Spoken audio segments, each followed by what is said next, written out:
अस्सलामुअलैकुम, मैं हूं अफसा कोमल। आज की खबरों की हाईलाइट है शहबाज शरीफ साहब जो कि सदर हैं मुस्लिम लीग नून के, वो वज़ीर आज़म पाकिस्तान मुंतखब हो गए हैं। थोड़ी देर में वो अपने ओहदे का हलफ भी उठाएंगे। जो उन्होंने पार्लियामेंट में तकरीर की उसके कुछ अहम निकात आपको बता देती हूँ, फिर आगे हम बढ़ेंगे और उसके ऊपर जो PTI का भी रद्द अमल रहा उसका भी बात करेंगे। शहबाज शरीफ साहब ने साजिशी लेटर जो मुबैना तौर पर जिसका हवाला दिया जाता है उसके हवाले से पार्लियामेंट की कौमी सलामती कमेटी को इन कैमरा ब्रीफिंग देने के हवाले से ऐलान किया और ये भी कहा कि इस ब्रीफिंग में तमाम अरकान पार्लियामेंट, मुसल्लह अफवाज के सरबराहान और ख़त लिखने वाले सफ़ीर को शामिल किया जाएगा। ये वो मामला है जिसकी बुनियाद पर PTI की तरफ से कहा जाता है कि उनकी हुकूमत गिरा दी गई एक बैरूनी साजिश के तहत। साथ ही उन्होंने कुछ मईशत के हवाले से भी जिक्र किया, क्योंकि एक सवाल ये भी उठ रहा था कि अगर इन हालात में आप हुकूमत संभालेंगे भी तो आप मामला कैसे आगे बढ़ाएंगे। तो उन्होंने कहा कि साबिक वज़ीर आज़म ने मेरी मिसाक मईशत की पेशकश का हशर नशर कर दिया। अगर इनमें पाकिस्तानियत का जोशो जज्बा होता तो इस पेशकश को कबूल करते पाकिस्तान आज आगे जा रहा होता। इकॉनमी के हवाले से उन्होंने जो शिकवा भी कुछ किया और कुछ अपने तरफ से बयान भी किया कि हालात किस तरफ जा सकते हैं। उन्होंने कहा कि 71 साल में 25,000 अरब के कर्जे लिए गए, लेकिन पौने 4 साल में 20,000 अरब के कर्जे लिए गए। विंस्टन चर्चिल का हवाला देते हुए उन्होंने कहा कि 1940 में उन्होंने कहा था कि मैं आपको कुछ नहीं दे सकता सिवाय आंसू और आहों के, लेकिन हम हिम्मत करेंगे कि मुल्क के हालात को ज़रूर बदलें। इसके साथ जो ऐलानात बतौर वज़ीर आज़म उन्होंने अपनी पहली तकरीर में किए वो कुछ यूँ थे कि कम अज़ कम जो माहाना उजरत होगी वो 25,000 रुपये कर दी जाएगी। फिर इसके अलावा 1 लाख रुपये तक तनख्वाहें लेने वाले सरकारी मुलाजिमीन की तनख्वाहों में इजाफा होगा। पेंशन जो है उसमें 10% इजाफा किया जाएगा और रोज़ादारों के लिए रमज़ान पैकेज का सस्ता आटा दस्तयाब करने का भी उन्होंने ऐलान किया। ये तो हो गई शहबाज शरीफ साहब जो नौमुंतखब वज़ीर आज़म है, थोड़ी देर में अपना हलफ उठाएंगे, उनकी बात। दूसरी तरफ एक बहस इस वक्त चल रही है कि जो पार्लिमानी कार्रवाई को जिस तरीके से चलाया गया, आज भी डिप्टी स्पीकर पहले उन्होंने इस बात का इजहार किया जो स्पीकर असद कैसर साहब ने भी किया था, जो तवील एक इजलास हुआ, अपने मिसाल आप है, लेकिन आज डिप्टी स्पीकर साहब ने पहले कहा कि वो उनको गवारा नहीं कि वो इस इजलास को चलाएं। तो आज सादिक साहब को बुलाया गया बतौर चेयरमैन, उन्होंने चलाया इजलास। आखिर में जब शहबाज शरीफ साहब ने इतनी तकरीर मुकम्मल कर ली तो फिर डिप्टी स्पीकर और उन्होंने अयाज सादिक साहब ने बिलावल भुट्टो साहब को दावत दी कि वो आके अपनी तकरीर करें, तो फिर दोबारा आगे डिप्टी स्पीकर कासिम सूरी साहब और उन्होंने इजलास मुलतवी कर दिया। तो एक सवालात इस वक्त उठ रहे हैं, जैसे सदर मुमलिकत जिन्होंने आज हलफ लेना था नौमुंतखब वज़ीर आज़म से, उनके हवाले से अब से थोड़ी देर पहले ये खबर आई कि उनकी तबीयत नासाज है, तो इसलिए वो नहीं, लेकिन चेयरमैन सेनेट हलफ लेंगे। इसके अलावा गवर्नर्स जो है, गवर्नर सिंध और गवर्नर KP ने तो इस्तीफ़ा दे दिया। अब ये भी खबर आ रही है कि गवर्नर सिंध ने भी दे दिया। गवर्नर सिंध ने बयान कुछ ऐसा दिया, उन्होंने कहा कि मैं बिल्कुल ये बर्दाश्त नहीं कर सकता कि मुझे शहबाज शरीफ साहब को सर कहना पड़े। तो बहस इस वक्त ये हो रही है कि मुल्क में पहले भी हुकूमतें बदलती रहीं, एक दूसरे से बड़े बड़े इख्तलाफात पीपल्स पार्टी और नून लीग के रहे, करप्शन के इल्ज़ामात हो, एक दूसरे पर इल्ज़ाम लगाना हो, लेकिन इस तरह के मौके पे जो शख्सियात होती हैं सदर मुमलिकत की तरह जो फेडरेशन की अलामत होती हैं, उनकी तरफ से या फिर स्पीकर का एक जानिबदार रवैया नहीं देखा जाता है ऐसे मौके पे भी, वो उस पर एक तो सवालात उठ रहे हैं। तीसरी और सबसे अहम बात का भी मैं जिक्र कर देती हूँ, PTI की तरफ से जो इमरान खान साहब की तरफ से कॉल दी गई और कल हमने देखा है बहुत बड़े मुजाहरे मुल्क भर में, हमने देखा आम शहरी बाहर निकले, उन्होंने इमरान खान से अपने इजहार यकजहती का इजहार किया और उन्होंने ये जो नो कॉन्फिडेंस के ज़रिए हुकूमत तब्दील हुई है इसको उन्होंने करार दिया कि एक बैरूनी साजिश के तहत आम आवाम जो उनके सपोर्टर हैं वो बाहर निकले, तो उन्होंने इसके ऊपर भरपूर एहतजाज किया है और फौरी नए इंतखाबात का मुतालबा भी किया है। हम इन तमाम ग्राउंड्स के ऊपर आज अपने मेहमानों से बात करेंगे कि एक तरफ पार्लियामान की कार्रवाई है, एक नो कॉन्फिडेंस है, दूसरी तरफ इमरान खान साहब सड़कों पे निकल रहे हैं और अवाम काफ़ी हद तक उनका बयानिया जो है वो बाय करते हुए हमें नज़र आ रहे हैं। इसको अपोजिशन कैसे आगे लेकर टैकल करेगी और PTI माजरत के साथ नई हुकूमत कैसे इसको लेकर आगे चलेगी और PTI इसके साथ आगे किधर जाना चाहती है, इन तमाम इशूज़ पे हम बात करेंगे। मेरे साथ अंदलीब अब्बास साहब PTI की सीनियर रहनुमा हैं, शर्मिला फारूकी साहब है पीपल्स पार्टी की रहनुमा और निहाल हाशमी साहब भी हमें ज्वाइन करेंगे। बहुत शुक्रिया आपका। आगाज़ अंदलीब साहबा मैं आपसे कर लेती हूँ। कल रात से अवाम भी बाहर आपकी सपोर्ट में निकल रहे हैं इमरान खान साहब की, लेकिन ये बुनियादी सवाल ही रहेगा कि आप लोगों के मुखालिफ 174 नंबर पूरे किए, शहबाज शरीफ साहब वज़ीर आज़म इलेक्ट हो गए, अब आप लोग पार्लियामान में भी नहीं बैठना चाह रहे। आज इस्तीफ़ों का ऐलान आप लोगों की तरफ से किया गया, मैं शाह साहब की तकरीर का भी हवाला दूंगी थोड़ी देर में, लेकिन अब आप लोग क्या चाह रहे हैं? अगर पार्लियामान में आप अपोजिशन नहीं करना चाह रहे तो अवाम की हद तक आप लोग किस तरीके से आगे मामलात को लेकर चलना चाह रहे हैं? अंदलीब साहिबा। शुक्रिया आप साहब। देखिए, ये एक बहुत बड़ी आपके मुल्क के ऊपर अटैक है। ये आपकी सालमियत के ऊपर, आपकी हमीयत के ऊपर और आपकी खुद मुख्तारी के ऊपर अटैक है। ये कोई छोटी बात नहीं है। ये बिल्कुल सीधा सीधा गुलामी और आजादी का, जिसको कहते हैं, तकाबुल है। आप क्या बात कर रही हैं? एक बंदा जो कि क्राइम मिनिस्टर आज बना है, आज के दिन उसके ऊपर 1600 करोड़ रुपए का फर्दे जुर्म आयद होना था। और उसके अंदर मैं आपको एक सेकेंड अंदलीप साहिबा, ये 1600 करोड़ का की करप्शन के इल्जामात का मामला है आप लोगों के लिए, या आप लोगों के लिए नंबर 1 के ऊपर मामला बैरूनी साजिश का है? क्योंकि शहबाज शरीफ साहब ने पहली ऑफर ही ये किया है। उन्होंने कहा है कौमी सलामती कमेटी का इन कैमरा ब्रीफिंग होगी, जिसके अंदर ना ही जिसका आप लोग हवाला सबसे ज्यादा दे रहे हैं नेशनल सिक्योरिटी मीटिंग का, जिसके अंदर आप कहते हैं कि अस्करी क़यादत और हमारा इत्तेफाक हो गया कि एक बैरूनी साजिश थी, जिसपे उनकी तरफ से जराए से रिबटल जरूर बाद में सामने आए कि कोई नो कॉन्फिडेंस के हवाले से बात नहीं हो रही थी। अलबत्ता जो बरासला भेजा गया उसके सख्त अल्फाज और गैर सिफारती मामले के ऊपर। तो आप लोग इस चीज के ऊपर इतना शोर क्यों है कि ये बैरूनी साजिश का ही मामला है, जब नौ मुंतखब वजीर आजम भी कह रहे हैं कि मेरी पहली प्रायोरिटी के ऊपर इसी के ऊपर इजलास बुलाना है?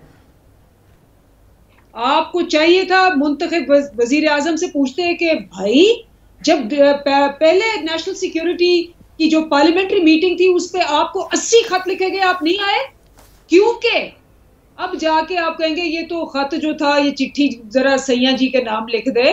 वो जैसे आपका और आपके भाई का शेवा है कि आपने आके, याद है ये जो 90% नैब में केसेस थे इन्होंने आपस में किए हुए हैं, जरदारी साहब पे केसेस इन्होंने किए हुए हैं, और 20-20 साल आके मुकमुका करके दबा देते हैं। ये समझते हैं कि मरासला आएगा, कहेंगे ओहो ये तो ऐसे ही बैठे हुए थे, वो उन्होंने ऐसे ही मजाक कर दिया, मजाक में उसको मकसूद चपड़ासी कह दिया, उसको ये कह दिया, उसको वो कह दिया। कोई क्रेडिबिलिटी है इस आदमी की? पहले मैं आपको बताऊं, मकसूद चपड़ासी 25,000 रुपए तनख्वाह, 374 करोड़ उसके अकाउंट में। मोहम्मद असलम कैशियर 10,000 रुपए तनख्वाह, 178 करोड़ उसके अकाउंट में। मुझे बिल्कुल अंदलीप साहब ऐसा लग रहा है 2018 से पहले के इलेक्शन से पहले की बात हो रही है और वही बयानात रिपीट किए जा रहे हैं जो आप लोगों पे तनकीद रही कि शहजाद अकबर साहब को क्यों हटाना पड़ा, अगर आप लोगों के पास सबूत भी थे इसके। मैं शर्मिला साहबा से होती हुई आती हूँ। अंदलीप साहबा आप इजाजत दीजिएगा जी। जो क्राइम मिनिस्टर आज हुए हमजा शहबाज, मानना है कि ये ट्रांजैक्शंस हुए हैं रखो, और वो कहते हैं इसलिए हुए। मैं उनसे भी पूछती हूँ, मैं एक सेकंड दीजिएगा अंदलीप साहबा, मैं शर्मिला साहबा की तरफ जाऊंगी। शर्मिला फारूकी साहबा, आप जो बयानात, ये मुल्क की सालमियत पे अटैक है, ये इन्होंने मुल्क को तोड़ने की कोशिश की है। अंदलीप साहब दोबारा आती हूँ। मैं आपसे मैं चाहूंगी कि आप बिल्कुल मैं आपसे रेलेवेंट सवाल करूं, क्योंकि जो बात अभी आप कर रही है ये हम काफी दिन से सुनते आ रहे हैं, अवाम की हद तक भी हम लोग चाहते हैं कि एक बिल्कुल वाज़ेह तौर पे। एक सेकंड रुकिएगा अंदलीप साहबा। शर्मिला फारूकी साहबा, आप लोगों के लिए तो ये कहा जा रहा है इस वक्त पीटीआई की तरफ से, और जो स्पीकर है उनके और डिप्टी स्पीकर, वो तो इस हद तक कह रहे हैं कि उनका ज़मीर गवारा नहीं करता कि वो इस इजलास को भी चेयर करें जिसमें शहबाज शरीफ साहब वजीर आजम बन रहे हैं। ये लोग अपने बैरूनी साजिश की बात पर कायम है। कल आपने देखा होगा कराची में भी अवाम निकले, मुल्क भर के अंदर भी इमरान खान साहब की कॉल के ऊपर। कैसे आप मुकाबला करेंगे इस नैरेटिव का? अब्सा, देखिए, पहले तो कौम को मुबारकबाद मिलनी चाहिए कि एक सिलेक्टेड वजीर आजम जिसने इस मुल्क को उस दहाने पे लाके खड़ा कर दिया था जहां पर एक तारीखी महंगाई, तारीखी गुर्बत और तारीखी बेरोजगारी थी, वो एक आईनी तरीके से और एक जमहूरी तरीके से अपने घर को गया है। ये पाकिस्तान की तारीख में पहली बार है कि एक नो कॉन्फिडेंस मोशन जो है वो आईनी तरीके से कामयाब हुआ है और एक इन हाउस पीसफुल चेंज आया है।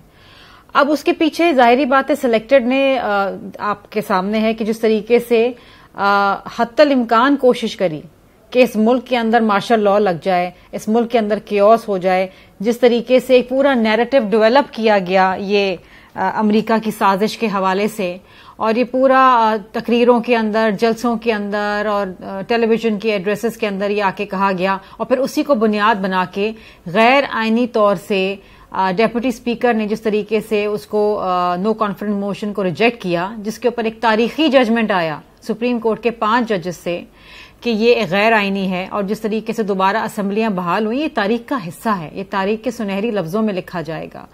लेकिन अल्हम्दुलिल्लाह आज मुल्क में एक वजीर आजम आया है जिसने आते ही अवाम के हवाले से कुछ रिलीफ का ऐलान किया है।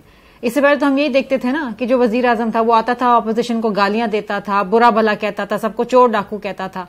अच्छा, अब आ जाते हैं इस बात के ऊपर कि जी किस तरीके चलेंगे। देखिए, बात यह है कि ऐसा तो हो नहीं रहा था ना कि पिछले 3 सालों से मुल्क के अंदर जो थी वो बड़ी अनएम्प्लॉयमेंट जो थी वो खत्म हो चुकी थी, लोगों को नौकरियां मिल रही थी, खुशहाली थी, महंगाई में रिकॉर्ड कमी आ गई थी, मईशत का पहिया चल रहा था, हर चीज सुनहरी थी, और हमने ऐसे प्यारे वजीर आजम को घर भेज दिया। ऐसा तो नहीं था ना। लोग बेजार थे, लोग परेशान थे, लोग चाहते थे कि इमरान खान न्याजी से छुटकारा मिले, और वही हुआ। यहाँ पर बड़ी इल्जामात लगाए गए जी कि हमने खरीद लिए हैं लोगों को 20-20 करोड़ रुपए दे के, उनको खरीद लिया है। वो इल्जामात शर्मिला साहबा, मेरे सवाल ये कि वो अवाम की हद तक एस्टैब्लिश हुए जिसका मुजाहरा आप देख रहे हैं। नहीं, एक सेकंड। हकीकत क्या है, फसाना क्या है? नैरेटिव को बिल्ड करने में और फसाना बनाने में और झूठ इस तरीके से बोलना बार बार के लोग उसे सच समझने लगे, उसमें तो इनको महारत है, इसमें कोई दो राय नहीं है। इतनी महारत से झूठ हम में से कोई नहीं बोल सकता जितनी महारत से और बार बार ये कहते हैं। और ये इन्होंने जो एक बनाया है कि जी ये बेगर वजीर आजम आ गया है और क्राइम मिनिस्टर नाम दे दिया, ये तमाम चीजें कि जी हम गुलामी नहीं करेंगे, और वो जो रेटोरिक्स इनके होते हैं, ये मोबिलाइज करने में क्राउड को और उनको एक नैरेटिव देने में, उसमें तो ये माहिर हैं, और इनके ऊपर तो इनको शाबाशी देनी चाहिए। फिर भी माजरत के साथ जिस तरीके से इन्होंने तस्वीरें और वीडियोस फोटोशॉप करी हैं, उसमें भी अल्हम्दुलिल्लाह इनको महारत है। हम वीडियोस भी हैं। हाँ, अच्छा, लेकिन मैं ब्रेक की तरफ शर्मिला सर ये कहते हुए मैं आपके पास वापस आऊंगी। ये बात जो आप अभी कर रही थी, आपने कहा महारत है उनको बयानियां बनाने में, लेकिन उस महारत को लेकर वो एक दफा तो इंतखाब भी जीत चुके, तो अब वो इस महारत को जो ज्यादा एक्सपर्टीज भी इसमें हासिल हो गई है, तो फिर आप लोग उसको कैसे, क्या अभी भी आप लोग उसको मुकाबला नहीं करना चाहेंगे? एक ब्रेक के बाद शर्मिला साहबा जी जगह एक शॉर्ट ब्रेक की तरफ जाऊंगी, वापस आएंगे तो हम कोशिश करेंगे निहाल हाशमी साहब भी हमें ज्वाइन कर लें, उनसे हम नून लीग का मौकिफ भी हासिल करें और अंदलीब साहबा का रिस्पांस भी, एक ब्रेक के बाद।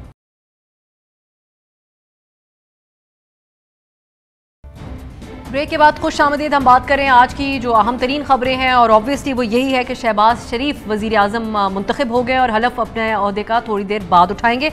उन्होंने जो तकरीर की उसका एक और पॉइंट जो आगाज़ में इब्तदाइया में मैं नहीं बता सकी, वो भी बता देती हूँ, वो फॉरेन पॉलिसी के बारे में है, क्योंकि इस वक्त सारी डिबेट ही एक उनको कहा जा रहा है कि वो बैरूनी साजिश के तहत वजीर आजम बने हैं। ये इल्ज़ाम PTI का है। वो उन्होंने वाज़े तौर पर अपनी पॉलिसी का इशारा दे दिया। उन्होंने कहा एक अच्छा ताल्लुक बनाएंगे वेस्ट के साथ, और साथ ही मेंटेन करेंगे हम चाइना और गल्फ के साथ बैलेंस भी अपने ताल्लुकात का। वो बात जो इमरान खान साहब दूसरे अल्फाज में कहते थे कि हम सबके साथ बराबरी के ताल्लुक चाहते हैं और किसी ब्लॉक का हिस्सा नहीं बनना चाहते, उन्होंने यही बात की वाज़े तौर पे। उन्होंने कहा वेस्ट और सबके साथ एक जैसे ताल्लुकात चाहेंगे, और ख़त के बारे में उन्होंने कौमी सलामती का इजलास बुला के उसमें ये तमाम मामलात सामने रखने की बात कर दी। वो तो हम बता चुके हैं। अब आगे बात बढ़ाते हैं। निहाल हाशमी साहब, आपको मैं वेलकम कहूँगी प्रोग्राम में। निहाल साहब, हम ब्रेक से पहले जो बात कर रहे थे, अब वो तो बात एक वाजे है कि PTI की तरफ से एक पार्लिमानी था, हम ये सवालात करते आ रहे हैं, रास्ता था, लेकिन उनकी तरफ से इसको बैरूनी साजिश, उसकी जो भी बैकग्राउंड और हिस्ट्री है, आपसे मैं जानना चाहूँगी कि क्या ऐसी वजह है कि जो जिन मामलात की वजह से अवाम PTI के साथ खड़े भी हुए, आप लोगों को बहुत बड़ा नुकसान भी पहुंचा पिछले इंतखाबात में, उनमें कुछ ऐसी बातें थी जिसपे अवाम कनेक्ट करते थे। उनमें एक थी मौरूसी सियासत, और उसको अवामी सेंटिमेंट को हिट किया इमरान खान साहब ने। लेकिन आज भी आप लोग जब लोग नामजद करते हैं तो सेंटर में वजीर आजम शहबाज शरीफ साहब और वहाँ पर CM पंजाब हमजा शहबाज साहब, तो इस तरीके से ज़्यादा आप लोग उनके जो नैरेटिव है उसको मजबूत नहीं कर देते इमरान खान साहब के? बिस्मिल्लाहिर्रहमानिर्रहीम। शुक्रिया अफसा कि आपने मुझे मौका दिया। पहले आपने जिस तरह से अभी कहा कि फॉरेन पॉलिसी, यकीनन अभी थोड़ी देर पहले मैं इंडियन एक चैनल पे बैठा था, तो वो कह रहे थे कि उन्होंने छूटते ही कश्मीर का जिक्र क्यों किया। वो तो हमने कहा ज़रूर करना चाहिए। वो ये उस पैराहे में कर रहे थे कि ट्रंप के साथ इमरान ने जाके जो बात की, उसके बाद 370 वहाँ पे ख़त्म कर दिया गया। तो क्या कश्मीर का इशू नहीं है इंडिया और पाकिस्तान के दरमियान? क्या कश्मीरियों का हक़ नहीं है? तो वो फिर उस पर आ गए। बात सारी ये है, हमारा जो कॉन्स्टिट्यूशन उसके आर्टिकल 40 कहता है कि स्पेशल रिलेशन होगा हमारी इस्लामिक मुमलिकत से, उम्मा से। अब जो दूसरी बात रह गई टच की, और जो आप मारूसी सियासत की बात कर रही हैं, देखिए जॉर्ज बुश के बाद उसका बेटा, जब जॉर्ज बुश प्रेसिडेंट था तो उसका बेटा गवर्नर भी था। तो ये कोई दुनिया में नई चीज़ नहीं है, हर जगह होता है। शहबाज शरीफ के निहाल साहब, लेकिन जॉर्ज बुश के खिलाफ अवाम बाहर नहीं निकल रहे थे। एक इंतखाब, एक लीडर इस बुनियाद पे नहीं जीता था कि आप ये मौरूसी सियासत करते हैं, हम मुख्तलिफ करेंगे, नया पाकिस्तान बनाएंगे। आपके सर्कमस्टांसेस डिफरेंट है, तो आपका बयानिया क्यों मुख्तलिफ नहीं? जी, अगर आप कंप्लीट करने दे दे प्लीज।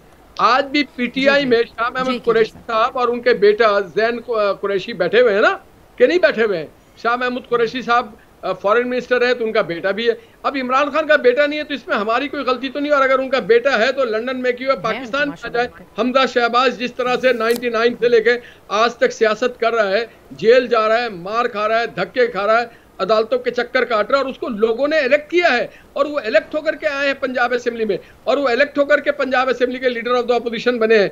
यहाँ पे कोई किसी का वो नहीं होता है कि गुमाश्ता के कोई किसी को लीडर मान ले। हमजा शहबाज में वो क्वालिटी थी तो लोगों ने माना ना। आज शहबाज शरीफ को पीपल्स पार्टी और दीगर पार्टी भी मान रही, बलूचिस्तान की कौम परस्त पार्टी भी मान रही, कराची की MQM भी मान रही है, मजहबी जमातें भी मान रही। अगर क्वालिटी है, जब डिलीवर किया, जो खड़े रहे 20-20 साल तक, तो वो इससे मारूसियत का तो कोई ताल्लुक नहीं होता है। अगर हर बच्चे तो मारूसियत, क्या शहबाज साहब का दूसरा बेटा सलमान आया? नहीं आया, उसके अंदर वो सियासी क्वालिटी नहीं है, वो किसी और शोबे में बेहतर होंगे। मगर शहबाज शरीफ के बड़े बेटे हमजा ने अगर ये कारकर्दगी दिखाई है तो उसका हक बनता है। ठीक है, मैं वापस जब आऊंगी तो क्योंकि एक टेम्परेरी सेटअप है ये, तो उसकी हद तक भी तासुर ज़ाहिर करने के लिए ऑप्टिक्स का एक सियासी दौर है हमारा इस वक्त।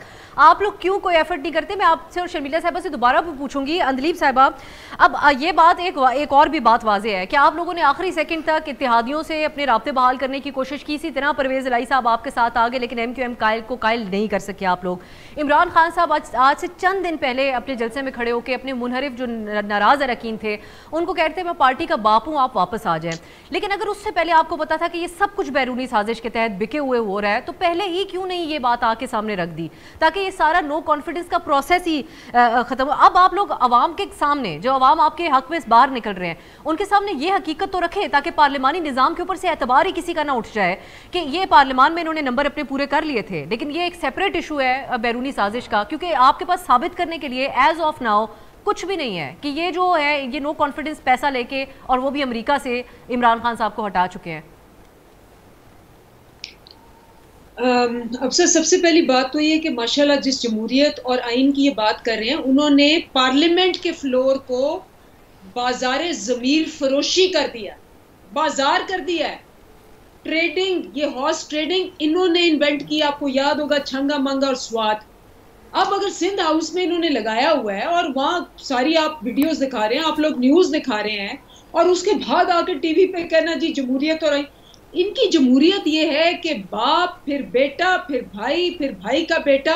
अच्छा, ये जमहूरियत का एग्जाम्पल मुझे एक आप अफसा दे दें जिसमें वालदा की वसीयत होती है, वालदा की वसीयत होती है कि भाई 19 साल का बेटा मेरा चेयरमैन और मेरा मियाँ चेयरमैन होगा। आप मुझे ऐसी कोई जमहूरियत की एग्जाम्पल दे दें, हिस्ट्री में दे दें, नंबर 1। नंबर 2, अब सुनती जाएं, मुझे पता है अभी आपने बीच में सवाल करते हैं ना, क्योंकि अब मैं जरा हकीकत पे आ रही हूँ। अच्छा, दूसरी जो बात सुने कि ये आप इसको ट्रिवियलाइज कर रहे हैं सारे बैठ के कि ये बैरूनी साजिश है। आपका जो एक मीटिंग होती है उसमें, क्योंकि ये तो सारी उम्र डू वॉर करते रहे, आपको याद होगा वो इस तरह पर्चियां और एनके और अच्छा सर, इनका नाम सारी दुनिया में बूट पॉलिश है और चेरी ब्लॉसम है। और ये तो फिर आप कोई आर्ग्यूमेंट देना आप अंदलीब साहिबा, ताकि मैं फिर उसकी बुनियाद के ऊपर उनसे सवाल करूं। मेरा आपसे सवाल है, मैं आपके आगे सवाल रखती हूँ। आपने आर्टिकल 5 का हवाला दिया कि ये बैरूनी साजिश में मुलविस हुए। आर्टिकल 5 के तहत लॉयल्टी टू स्टेट का आपने हवाला दिया। आपके अपने अटॉर्नी जनरल इसको अदालत के अंदर नहीं दिफा कर सके, इसका जवाब दे दें मुझे। मैं आपको जवाब दे रही हूँ, अगर आप मुझे जवाब देना शुरू। अब बात क्या है, एक highest official doctor Asad Saeed Mujeed जो हैं, वो हमारे दौर के नहीं, इनके दौरों के भी टॉप डिप्लोमेट हैं, posted in US, called over, और बड़ी क्लियरली उसके अंदर ब्लेटेंटली कहा गया है कि ये जो तुम्हारे आने वाली जो वोट ऑफ नो कॉन्फिडेंस है, इमरान खान को अगर रिमूव कर दोगे तो हम तुम्हारी सारी चीजें माफ कर देंगे, क्योंकि उनको सारी मनी लॉन्ड्रिंग इनको पता है, वहां सारे पैसे रखे हुए इन्होंने, जिस तरह उन्होंने रशियंस के सारे पैसे कॉन्फिस्केट कर लिए, उन्होंने इनको कहा तुम्हारे पैसे कॉन्फिस्केट हो जाएंगे, नहीं तो अगर ना हुआ there will be consequences। मतलब अदीब साहब भाई, आप जो तफसील आप दे रही हैं, ये कोई मेरे पास ऐसी कोई ऑफिशियली कोई ऐसी मामला है नहीं। नेशनल सिक्योरिटी एजेंसी जो इजलास हुआ उसके अंदर ये बात कही नहीं गई कि नो कॉन्फिडेंस का कोई ताल्लुक है, और ये वो बात है जो हमारे नाजरीन पिछले 10 दिन से सुनते आ रहे हैं, तो I don't want to repeat it. मैं एक शॉर्ट ब्रेक की तरफ जाती हूँ। अदीब साहब, मैंने आपको सब दोनों से ज्यादा वक्त दिया, तो आप शिकवा मत, वापस आके दोबारा आपकी तरफ आऊंगी और पहले इनकी तरफ जाऊंगी और फिर आपसे भी इसके ऊपर सवाल जरूर करूंगी एक ब्रेक के बाद। ब्रेक के बाद खुश आमदीद। हम बात कर रहे हैं आज की ये अहम डेवलपमेंट। एक तो शहबाज शरीफ वज़ीर आज़म मुंतखब हो गए हैं, थोड़ी देर बाद हलफ उठाएंगे, वो भी आप डॉन न्यूज़ पे बराह रास्त मनाजिर देखेंगे। इस वक्त जो डिस्कशन हो रही है उसको आगे बढ़ाते हैं। शर्मिला फारूकी साहिबा, जो मैंने निहाल साहब से पूछा, मैं आपसे भी पूछना चाहती हूँ, जब आपको किसी चैलेंज का सामना होता है तो आप उस हिसाब से तैयारी करते हैं। अब आप लोग इमरान खान साहब के चैलेंज से कई सालों से अब तो मुकाबला करते आ रहे हैं। उनका 126 दिन के धरने में भी जो बातें वो कहते रहे, तमाम सियासी क़यादत जो उसके अलावा तमाम सियासी जमातें हैं उनको वो रिजेक्ट करते हैं और वो आवाम के सामने पेश करते हैं कि वो वाहिद इस मुल्क के मसीहा हैं। अब हुकूमत करने के बाद भी उनका बयानिया इसी किस्म का है कि आप सब आपस में मिले हुए हैं और एक तरफ पूरी अपोजिशन है, एक तरफ इमरान खान साहब है जो मुकाबला कर रहे हैं। आप लोगों ने इन तासुरात को ज़ाइल करने के लिए क्या किया है? कम अज़ कम इस सेटअप के हवाले से ये बात सामने रख दी जाती कि हम ये मौरूसी सियासत वाली बात को तो ख़त्म करेंगे और पार्टी के जो दरीना सीनियर रहनुमा हैं उनमें से किसी लोगों के नाम सामने आ जाते। देखिए, अब साहब पता है अफसोस की क्या बात है कि इमरान खान साहब को किसी को निकालने की ज़रूरत नहीं थी, उन्होंने खुद अपने आप को निकाला है। आपको याद होगा 2018 में आसिफ अली जरदारी साहब ने on the floor of the house ये बात कही थी कि देखते हैं आप कितने दिन चलते हैं, हम कुछ नहीं करेंगे, आप खुद अपने आप को निकालेंगे। और फॉर्चुनेटली अनफॉर्चुनेटली यही हुआ। देखिए, जब ये कंटेनर पे भी खड़े थे, जब भी हम अंजन बेचते थे, हम ये करेंगे वो करेंगे फला करेंगे, इस कौम ने देखा कि 3 साल में इन्होंने क्या क्या किया और क्या क्या नहीं किया, किन किन बातों से इन्होंने यू टर्न लिया, क्या क्या आवाम को सुनहरी ख्वाब दिखाए और किस तरीके से वो ख्वाब चकनाचूर किए। We don't have to do anything, हमने सिर्फ आवाम की खिदमत करनी है, उनको रिलीफ देना है जो आवाम जिसकी मुंतजर है। देखिए, हर किसी को पता है कि बोजदार क्या करते थे, हर किसी को मालूम है कि फरागोगी क्या करती थी, पोस्टिंग ट्रांसफर्स कैसे होते थे, हर किसी को मालूम है कि किस तरीके से शुगर स्कैंडल के अंदर खुसरो बख्तियार इन तमाम लोगों का नाम है, लेकिन ये बैठे रहे। देखिए, मैं अभी जितना आपको और मीडिया को पता है उतना उस हद तक आवाम को नहीं पता। इसकी क्या मकसद और वजह है? अगर ये इमरान खान साहब के दौर में हो रहा होता तो पोस्टर लगा दिए जाते कि ये करप्शन हुई है। अब आप मैं सवाल में ये ऐड कर दूं कि अब अगर रेमिटेंसेस रोकने की बात होती है, फॉरेन जो वहां पे बैठे कुछ एहतजाज करने वाले भी बात करें, माजी में इमरान खान सिविल नाफरमानी की भी, आप लोग उसका कैसे मुकाबला करेंगे अगर ऐसा कोई ऐलान आता है तो? देखिए, इस वक्त एक बड़ा डेंजरस गेम खेल रहे हैं इमरान खान साहब। वो ये है, अगर मैं नहीं तो कुछ भी नहीं, पाकिस्तान भी नहीं। मसला ये है, बात यह है जिस तरीके से मौजब जजों को और पाक अफवाज को गालियां दिलवाई जा रही हैं इनके जलसों के अंदर, जिससे आपने देखे हैं वो जो प्ले कार्ड्स ये इस्तेमाल कर रहे हैं, आप दिखाएं जरा कौम को, दिखाएं। आज से पहले कभी इस तरीके से देखें, अदालतों से बड़े फैसले, जब अदालतें आपके हक में फैसला करती थीं, जब नवाज शरीफ को निकालती थीं, जब भुट्टो शहीद को फांसी देती थी, तो जब तो आप तालियां बजाते थे, शाजीने बजाते थे, मिठाइयां बांटते थे। आज अगर आइन की पासदारी हुई है और आइन को अपहोल्ड किया, आइन को सुप्रीम करार दिए 5 मोतबर जजेस ने, तो आप उनको गाली दे रहे हैं। आपको पता है, वो मैं दोहरा नहीं सकती जो अल्फाज उन मौजब जज साहिबान के लिए इस्तेमाल किए जा रहे हैं, जो फौज के लिए इस्तेमाल किया जा रहा है। ये हमारे मुल्क के इदारे हैं, हम तो नहीं, हमारे खिलाफ जब फैसले आते थे तब भी हम उन मोतबर जजेस का एहतराम करते थे, हम जब भी उस इदारे का एहतराम करते थे। लेकिन आज आप देखिए कि आप कौन को किस टगर लेके जा रहे हैं। मैं ये बात लेके जा रही हूँ अंदलीब साहबा, अब एक तशवीश पाई जाती है कि ये जो कौमी इदारे होते हैं, पार्लियामान हो गया, अदालतें, आला तरीन अदलिया हो गई, उनके जो फैसले हों उसके ऊपर आवाम को एतबार हो और सियासतदानों को इसमें बड़ा एक किरदार अदा करना पड़ता है। तभी एक रिवाज हमने देखा इस किस्म का कि कई इख्तलाफात के बावजूद कुछ चीज़ों के ऊपर इत्तेफाक कर लिया जाता है। आप लोगों के जो जलसों के अंदर नारे इस वक्त लग रहे हैं, इदारों के हवाले से, जो अदलिया है उसके हवाले से, जजेस के नाम लेकर उनके ऊपर तनकीद की जा रही है, आपकी जमात उससे इत्तेफाक करती है या आप लोगों की मर्जी के मुताबिक हो रहा है, या ये कारकुनों का अपना जोशो खरोश है जिसमें वो ये बातें कर रहे हैं, जो कि बहुत गलत है और बड़ा खतरनाक है? अच्छा, पहली बात ये कि लुक हूज टॉकिंग, मतलब आप खुद कवर कर बैठी है मुझे क्यों निकाला। 5 जो बुत है जजों के उखाड़ के उनको बाहर फेंको। ये निहाल हाशमी बैठे हैं, इन्होंने कहा था इनको कंटेम्प्ट ऑफ कोर्ट लगा हुआ है सुप्रीम कोर्ट से, बाहर हुए हैं क्योंकि इन्होंने कहा था कि मैं जजों के बच्चों का इनके गिर्द घेरा तंग करके इनका हिसाब कर दूंगा अगर इन्होंने नवाज शरीफ के खिलाफ डिसीजन दिया। अभी है नहीं, उनसे जरूर पूछूंगी निहाल हाशमी साहब जी जी। आप इनके कोर्ट ऑर्डर्स निकालें।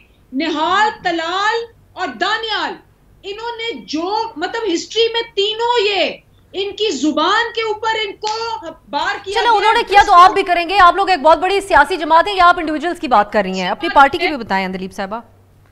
दूसरी बात यह है कि हम हमेशा फौज को जितना हम इनको रिस्पेक्ट करते हैं, कभी आपने ये नहीं देखा होगा इमरान खान के मुंह से या शाह महमूद ने भी आज कहा कि जी बैकबोन है, हम अपनी फौज जितना जबरदस्त उन्होंने कुर्बानियां दी हैं, कोई मुकाबला ही नहीं हमारी फौज का। जो जहां तक हमारा अपना ताल्लुक है, बिल्कुल देयर इज एब्सोल्युटली नहीं। मुझे नहीं पता कौन सी गालियां किस चीज के किसके बारे में कर रही, कोई आप मुझे क्लिप दिखा दें तो मैं उस पर कमेंट करूंगी। हमारी पार्टी से किसी ने ऐसे नहीं किया। ये मैं पार्टी के रहनुमाओं से कुछ तकारीर है जिनके हवाले दिए जा रहे हैं सोशल मीडिया पर, प्ले कार्ड्स भी बहुत सारे उठाए गए हैं दिलीप साहबा, जो कि ऑब्वियसली मेरे लिए काबिल नशर नहीं है। निहाल हाशमी साहब की तरफ जाऊंगी, दोबारा आपकी तरफ आऊंगी मैं। निहाल साहब, अब 2 मामला थे, मैं दिलीप साहबा आपको जरूर भेज देती हूँ जो दिखाया जा सकता है। अंदलीप साहबा, आपके अपने दौरे हुकूमत में आप लोगों की पॉलिसी पे, जो आप लोगों के हुकूमत पे आने पे जो तनकीद की जा सकती थी, जो की जाती थी, वो भी काबिल नशर नहीं होती थी। दिखाएं वो प्लेकार्ड किसने? एक सेकंड रुकिएगा, लेकिन मैं जरूर एक बात की क्लैरिफिकेशन देते हुए कि आप लोगों के खिलाफ जो एहतजाज करती थी ऑपोजिशन, वोट को इज्जत वाला, उसमें भी बहुत सी चीजें नहीं दिखाई जा सकती थी, लेकिन ऑब्वियसली इस हद तक नहीं गए थे मामला। अब मैं दिलीप साहब एक सेकंड अगर आप मुझे देंगी तो आगे बढ़ूंगी। निहाल हाशमी साहब, चैलेंज करके मेरे लिए भी मुश्किलात ना बढ़ाएं, क्योंकि आप लोगों के पास you have nothing to lose right now. Nihal Hashmi साहब, एक सेकंड रुकिएगा दिलीप साहब, होनी चाहिए। मेरी जर्नलिज्म बहुत रिस्पॉन्सिबिलिटी के ऊपर भी कभी मुजाहरा करने का तकाजा करती है, तो मुझे वो भी करना पड़ेगा, क्योंकि मैं एक सियासी जमात का कारकुन नहीं हूं इस वक्त जलसे में खड़ा हुआ। निहाल हाशमी साहब, मेरा आपसे सवाल ये है कि इमरान खान साहब ने उस जमाने में आप लोगों के खिलाफ ये कहा था कि ये हुंडी हवाला के जरिए पैसे बाहर भेज दिए जाए, रेमिटेंसेज ना दिए जाएं, सिविल नाफरमानी की कॉल दे दी थी। अब भी अगर ऐसा दोबारा होता है तो ये सेटअप आप लोग कैसे चलाएंगे? क्या प्लान है आप लोगों का? जी देखिए, उस वक्त भी वो नाकाम हुए थे। जो पाकिस्तान के 99.9% लोग हैं वो उनके कॉल को रद्द कर दिया था, और इंशाल्लाह इस बार भी कर देंगे। तो जिस तरह जैसे उस बार हमने चलाया था, इस बार भी हम चलाएंगे। और हमें ये तरीका आता है मईशत को कैसे आगे बढ़ाया जाए, कौम को कैसे जोड़ा जाए। आपको याद होगा कि पाकिस्तान में अंधेरों का राज था, उजालों में ले आए। पाकिस्तान में सड़कों का जाल बिछ गया, पाकिस्तान में रोजगार के लिए सीपैक लाया गया, पाकिस्तान का इंफ्रास्ट्रक्चर।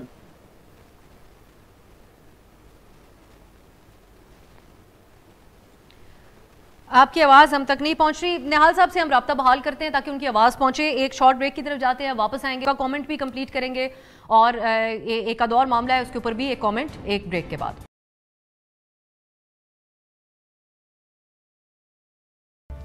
ब्रेक के बाद खुश आमदीद। मैं गुफ्तगू को आगे बढ़ाते हैं। निहाल हाशमी साहब, आपकी आवाज़ पहले हम तक नहीं पहुंच रही थी, मैं दोबारा सवाल कर लेती हूँ, आप जो जवाब दे रहे थे कहिएगा। आप लोग, एक तो ये इन कैमरा इजलास की बात तो वजीर आजम शहबाज शरीफ ने कह दी है, लेकिन आप लोग कैसे मेक श्योर करेंगे कि हर लिहाज से ये जो बैरूनी साजिश का मामला है ये सेटल हो जाए? क्योंकि इसका तो आपको भी अंदाजा होगा कि इमरान खान साहब ने इंतखाबी कैंपेन स्टार्ट कर दिया इसकी बुनियाद पे। देखिए, ये तो बड़ा क्लियर है, उन्होंने उनके डिप्टी स्पीकर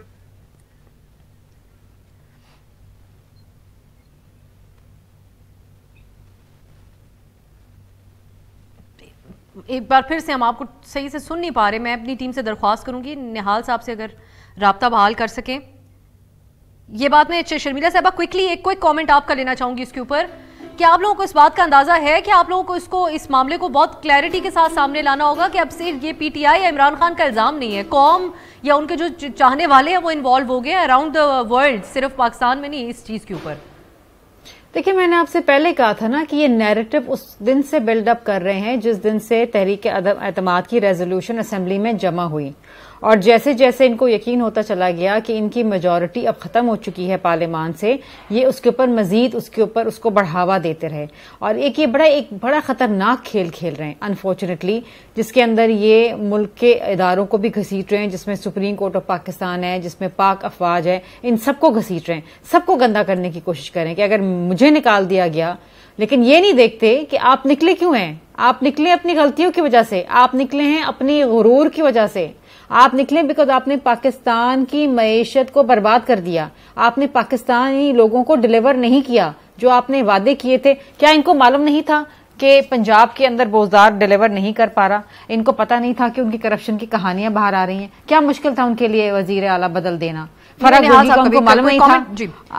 इनकी जो बहन साहिबा है, मैं खवातीन का नाम लेना नहीं चाहती हूँ, जो सिलाई की मशीनों की चोरी में मुलव्वस थी, ये सब चीजें सामने नहीं आई है क्या लोगों के?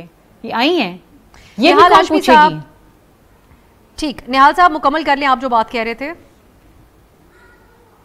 देखिए जी, मैं फिर एक बात कहूंगा, ये यू टर्न के माहिर है, झूठ बोलने के माहिर हैं। इनकी जो फॉरेन फंडिंग केस इनके गले में पड़ा हुआ है, इनके एटीएम इनके गले में पड़ा हुआ है। इन्होंने जितने बड़े चोरी और डाका इस मुल्क के साथ किया है, इन्होंने लोगों के मुंह से निवाले छीन लिए। और ये इत्तेहादियों की, इनके तो एक भी मुनहरफ लोगों के हमने वोट नहीं लिए हैं। ये तो कायन से कानून से फरार है। इनके लोग इनको छोड़ गए, इनके लोग इनको छोड़ गए, और कोई बंदूक के नोक पे तो कोई काम हुआ नहीं है। लोगों ने वोट दिया, पार्लियामेंट में बैठ के इजलास हुआ, उसमें इनको वोट ऑफ नो कॉन्फिडेंस हो गया। ये क्या बताएंगे 4 साल कारकर्दगी इनकी क्या है? 25 अरब डॉलर जो इन्होंने लिया है इजाफी खर्च, क्या ये बताएंगे कि लोगों के मुंह से निवाले छीन लिए? क्या ये बता पाएंगे कि 50 लाख मकान कहाँ है? क्या ये बता पाएंगे कि 1 करोड़ नौकरियां कहाँ है? क्या ये बताएंगे कोई नई आइन साजी, कानून साजी की? क्या ये साउथ पंजाब का हिसाब दे सकते हैं? क्या ये फाटे के बारे में भी बात कर सकते हैं? बिल्कुल कुछ नहीं कर सकते हैं। आखिर में दलीप साहब, अब क्या करना चाह रहे हैं इमरान खान साहब, और क्या करना चाह रही है आपकी जमात? देखिए, ये इनकी दोनों जमातें माशाल्लाह, इनकी प्रूवन हिस्ट्री है ये गद्दारी की। आप बेनजीर भुट्टो साहब पूछ लें इससे, शर्मिला से। बेनजीर भुट्टो साहबा ने कितनी दफा कहा कि नवाज शरीफ पैसे बाहर से लेता है, उसामा बिन लादेन से भी पैसे लिए मेरी हुकूमत गिराने के लिए, डॉक्यूमेंट किया ये बात। और उधर से देखें कि जरदारी साहब ने मेमो गेट के अंदर डॉक्यूमेंटेड है कि अमेरिका को कहा कि जी आके हमें बचाएं हमारी फौज से, हुसैन हक्कानी के थ्रू।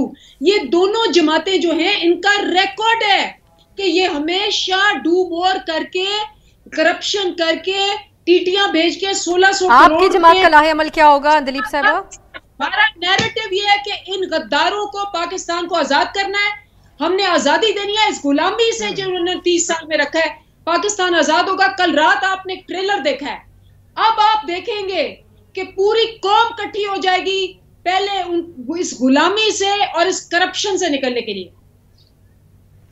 ठीक, वक्त खत्म। दलीप साहबा, बहुत शुक्रिया आपके वक्त का। शर्मिला फारूकी साहब शुक्रिया। निहाल हाशमी साहब, आपके वक्त का भी बहुत बहुत शुक्रिया। नाज़रीन, आपने देखा पीटीआई के लिए इस वक्त ये जो ख़त का मामला है ये प्रायोरिटी पे है। नौमुंतखब वज़ीर आज़म शहबाज शरीफ ने इस मामले पे कौमी कमेटी, सलामती कमेटी को इन कैमरा ब्रीफिंग, जिसके अंदर मुसल्लह अफ़वाज के सरबराहान भी हों, सब लोग हों, इसका ऐलान किया है। देखते हैं कि ये मामला क्या रुख इख्तियार करता है। ये जो बैरूनी साजिश में अब तक इसके अंदर ये कहा जा रहा है इसमें कोई सब्सटेंस नहीं है हर हवालों से, लेकिन पीटीआई इसकी बुनियाद के ऊपर जो पूरा मामला बिल्ड कर रही है, जिसकी बुनियाद पे नौमुंतखब वज़ीर आज़म को और कैबिनेट को नहीं मान रही है, देखते हैं कि ये कब तक चल सकता है। आज के लिए इजाज़त दीजिए, आपसे इंशाल्लाह कल मुलाकात होगी। खुदा हाफिज़। हर पीर से जुमा अपने फेवरेट शो न्यूज़ आई को यूट्यूब पर देखने के लिए डॉन न्यूज़ के ऑफिशियल यूट्यूब चैनल पर आइए, उसको सब्सक्राइब कीजिए और बेल आइकन को प्रेस कीजिए।